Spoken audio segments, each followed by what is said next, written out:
When we think of the problems Mexicans and Mexican Americans face in the United States, there are many issues that come to mind. You might think of immigration and families crossing the southern border looking for work while actively avoiding ICE. Your mind might drift to some of the stereotypes of Mexicans and Mexican Americans, which portray them as something less than human, simply a convenient labor tool for whenever the economy is booming. If there is one unifying issue everyone recognizes, though, it is the problem of deportation and the trauma it causes to Mexican immigrants searching for a brighter future. It's ironic then that so few people know about the Mexican repatriation of the 1930s, otherwise known as the time when the United States carried out mass deportations of Mexicans and Mexican Americans in the midst of the Great Depression.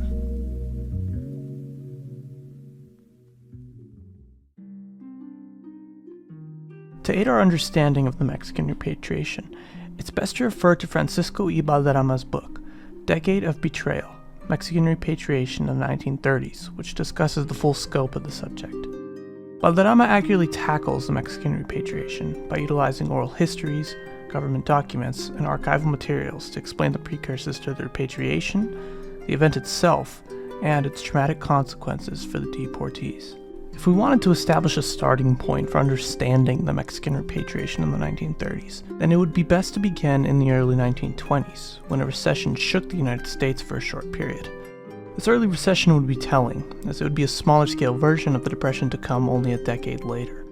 Valderrama illustrates the significance of this period, explaining how, faced with an excess of workers, repatriation became an acceptable means for getting rid of unwanted aliens. Repatriation was a cheap, effective way of reducing the suddenly bloated, idle workforce. This successful remedy for getting rid of unwanted workers would not be forgotten.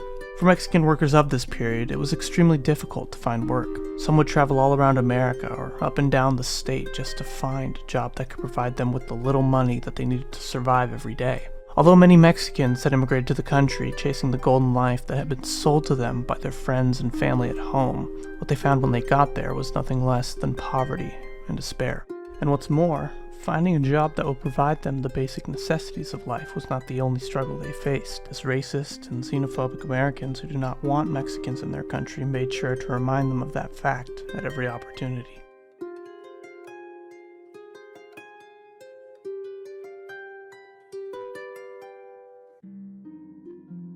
A common belief held by many racist and xenophobic Americans before and during the Great Depression was that Mexicans belonged in their own country, and that any person who had illegally entered the United States, known as an alien, should be immediately removed.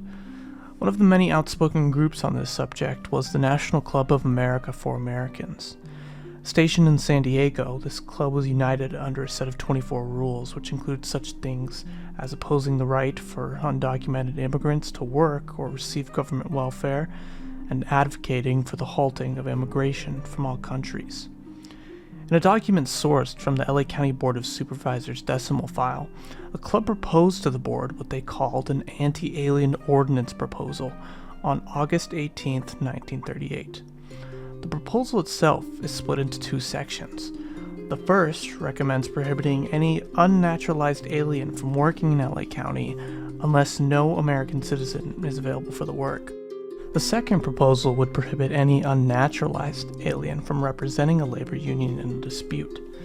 This document echoes the beliefs that many Americans held during the Depression, being that immigrants were stealing all the jobs away from so-called real Americans, and that if the government could just remove these immigrants stealing the jobs, the economy would surely rebound.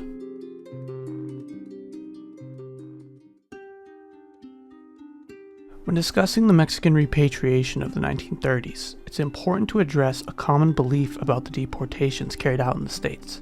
Contrary to popular belief, the Mexican repatriation rarely involved the federal government, and was most often executed by local governments at the city, county, and state level, as well as local businesses. Americans had many reasons for repatriating Mexicans, but Valderrama explains that the intent of repatriation was threefold: to return indigent nationals to their own country, in this case Mexico, to save welfare agencies money, and to create jobs for real Americans. One of the many forms of aid provided to immigrants unable to find work or provide for themselves was welfare, whether it be from the government or local charities. Racist Americans during the Depression commonly argued that the Mexican diaspora in the United States was the largest recipient of government welfare, claiming that they made up the largest percentage of those on welfare. Further, racist Americans cited this as reason enough for the repatriation of Mexicans, as they not only took up all the jobs meant for Americans, but the financial assistance as well.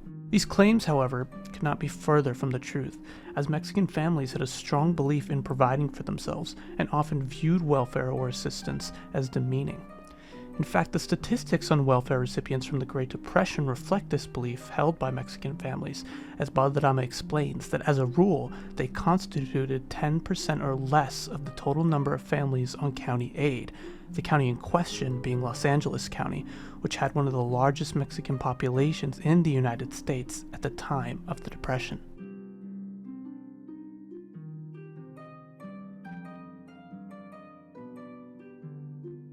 In situations when Mexican families were either ineligible for aid or unwilling to receive aid, the difficult decision of returning to Mexico was discussed. The families often lamented the idea of repatriation, whether it be a matter of personal honor and parents wanting to be able to provide for their children, or the fact that some of their children had never lived in Mexico and would be leaving behind their only home for one that they had only ever heard of. The influence of children in these family decisions was particularly important, as often their opinions would become the deciding factors in whether or not the family would stay or repatriate.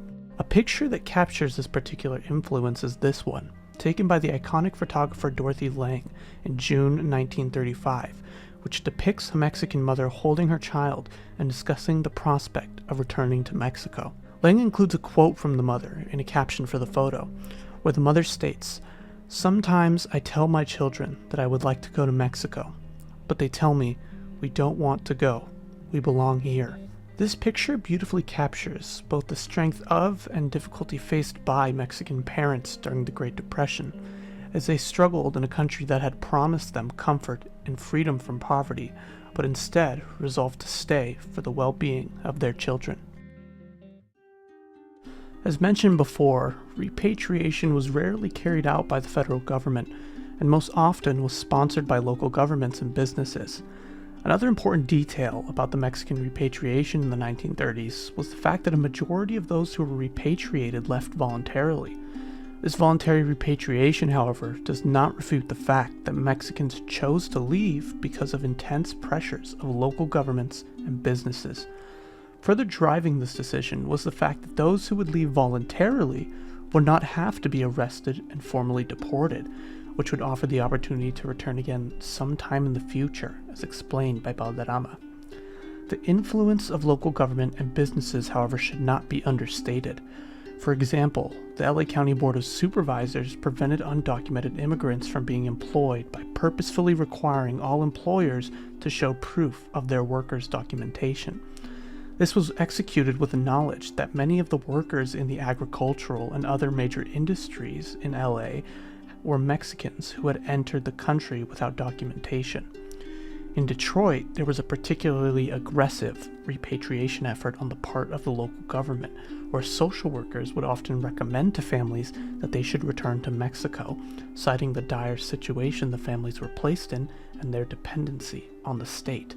Additionally, the state of Detroit would regularly deny welfare requests from Mexicans that would provide them direct financial assistance, and instead provided meal tickets which required the families to eat at large public cafeterias.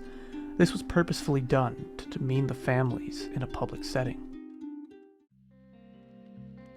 As some families chose to return to Mexico, they were sometimes offered money by local governments or businesses in exchange for repatriation, as well as a fully funded train ride home.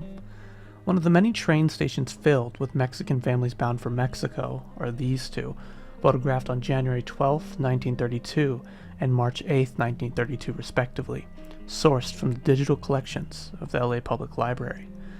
The caption of the first photo explains how the families boarded 3 Southern Pacific trains chartered by Los Angeles County, which set aside about $15,000 to aid them in their repatriation, whilst the second photo's caption describes how, The repatriation of the Mexican families, which had been cared for by the county welfare departments, was directed by the departments and officials of the Mexican government.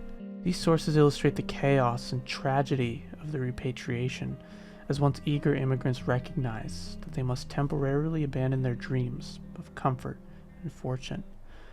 While families chose to return to Mexico with hopes of a second chance in the future, it was still an incredibly difficult experience for them, and one that deserves greater attention so that it may be recognized and never repeated.